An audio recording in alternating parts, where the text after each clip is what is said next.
રાજકોટમાં ટેકાના ભાવે મગફળી ખરીદી અંગે કલેક્ટરની પ્રતિક્રિયા। શહેર જિલ્લામાં 28 સેન્ટર પર મગફળીની ટેકાના ભાવે ખરીદી। અત્યાર સુધીમાં 4030 ખેડૂતો પાસેથી મગફળીની ખરીદી કરવામાં આવી છે। ખેડૂતો પાસેથી 94,446 ક્વિન્ટલ મગફળીની ખરીદી કરાઈ। શાંતિપૂર્ણ રીતે ટેકાના ભાવે મગફળીની ખરીદી ચાલી રહી છે। ખરીદી બાબતે ખેડૂતોને હાલ કોઈ ફરિયાદ ન હોવાનો દાવો કરાયો।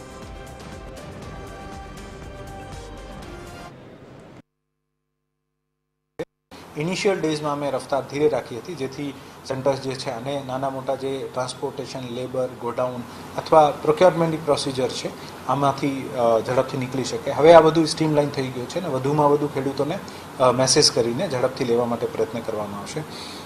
અત્યાર સુધીમાં લગભગ 94,446 ક્વિન્ટલ જેવું મગફળીનું પ્રોક્યોરમેન્ટ કરી દેવામાં આવ્યું છે।